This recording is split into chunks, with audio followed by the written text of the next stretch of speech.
ಬಟ್ಟೆಗಳನ್ನ ಒಯ್ದು ಕೊಡ್ತಿದ್ರಂತೆ. ಕಾಣಪ್ಪೋರು ಹೇಳಿದಾರಲ್ಲ ಅಂದು ಒಬ್ಬೊಬ್ಬ 10 ಜನ ಊರಿಗೆ ಬರಕತ್ತಿದ್ರು. ಅಲ್ಲಿ ನಮ್ದು ಸೇತ್ಮಿ ದಾರಿ ಅಂತ ಐತಿ, ದಾರಿ ಕೆಳಗಿತ್ತು. ಆ ದಾರಿ ಮಗ್ಲ ಏರಿ ಬಹಳ ಎತ್ತರಕ್ಕಿತ್ತು. ಅದರಲ್ಲಿ ಬ್ರಿಟಿಷರು ಕುತ್ಕೊಂಡು ನಮ್ಮ ಕಾಡಿನಿಂದ ಊರಿಗೆ ಬರೋ ಜನಗಳನ್ನ ಬಿಡದಂಗ 4-5 ದಿವಸ ದಿನ 50-10 ಜನ 20 ಜನ 30 ಜನ ನಮ್ಮ ಊರರಿಗೆ ಗೊತ್ತಾಗದಂಗನೆ ಸಾಗರ ಜೈಲಿಗೆ ಒಯ್ಯೋದು, ಅಲ್ಲಿಂದ ಬೆಂಗಳೂರು ಜೈಲಿಗೆ ಒಯ್ಯೋದು, ಹಿಂಗ ಮಾಡಿ ಆಗೋತು.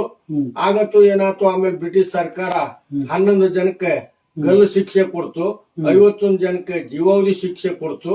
ಜೀವಾವಧಿ ಶಿಕ್ಷೆ ಕೊಟ್ರೆ ಅದರಲ್ಲಿ 5 ಜನ ಏನಾದ್ರು ಮಲ್ಲಪ್ಪ, ಗೂರಪ್ಪ, ಸೂರ್ಯನಾರಾಯಣಾಚಾರಿ, ಬಡ್ಕಳ್ಳಿ ಹಾಲಪ್ಪ, ಗೌಡ್ರ ಶಂಕರಪ್ಪ 5 ಜನಕ್ಕೆ ಗಲ್ಲು ಆಗೇ ಬಿಡ್ತು. ಅಷ್ಟಕ್ಕೆ ಏನಾಯ್ತು, ಮೈಸೂರು ಮಹಾರಾಜರಿಗೆ ಮಕ್ಕಳ ಇದ್ದಿಲ್ಲಂತೆ 3 ತಲೆಮಾರು.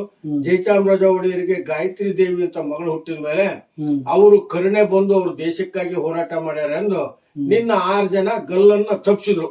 ಉಜ್ಜಳ್ಳಿ ಗುರುಶಾಂತಪ್ಪ, ಸಂದರ್ ಗುರುಶಾಂತಪ್ಪ, ರಮಣಿ ಹೊಳಬಸಪ್ಪ, ಚಿಪ್ಪೀರ್ ಹುಚ್ಚರಾಯಪ್ಪ, ಹಿರೇಮಠದರ್ ಶಿವಯ್ಯ, ಇವ್ರನ್ನ 6 ಜನ ಗಲ್ಲನ್ನು ತಪ್ಪಿಸಿದ್ರು. ಅದ್ರ ಮಹಿಳೆಯರಿಗೂ ಸಹಿತ 3 ಜನಕ್ಕೆ ಜೀವಾವಧಿ ಶಿಕ್ಷೆ ಆಗಿತ್ತು. ಅದರ ಮುಂಚೆನಿ ಹೋರಾಟಗಾರರೇ ಮಹಿಳೆಯರು, ಆದ್ರೆ ಅವರಿಗೆ ಗಲ್ಲು ಹಾಕ್ಬಾರ್ದು ಅಂತ, ಮಹಿಳೆಯರಿಗೆ ಹಾಕ್ಬಾರ್ದು ಅಂತ ಒಂದು ಆದೇಶ ಇತ್ತಂತೆ. ಆ ಉದ್ದೇಶ ಅವರು ಜೀವಾವಧಿ ಶಿಕ್ಷೆಯನ್ನು ಅನುಭವಿಸಿ ಬಂದ್ರು. ಅವತ್ತಿನ ಕಾಲ ನಮ್ಮ ಜನ ಸ್ವಾತಂತ್ರ್ಯ ತಂದು ಕೊಟ್ಟದಕ್ಕೆ ನಾವ್ ಇಷ್ಟು ಮಾತಾಡಕ್ ಸಾಧ್ಯತೆ ಆಗೈತಿ. ಇವತ್ತು ಅವ್ರ ಹೆಂಗೆ ಹೋರಾಡಿದಾರೋ ನಾವು ಸಹಿತ ದೇಶಕ್ಕಾಗಿ ದುಡಿಬೇಕು, ದೇಶಕ್ಕಾಗಿ ಮಡಿಬೇಕು.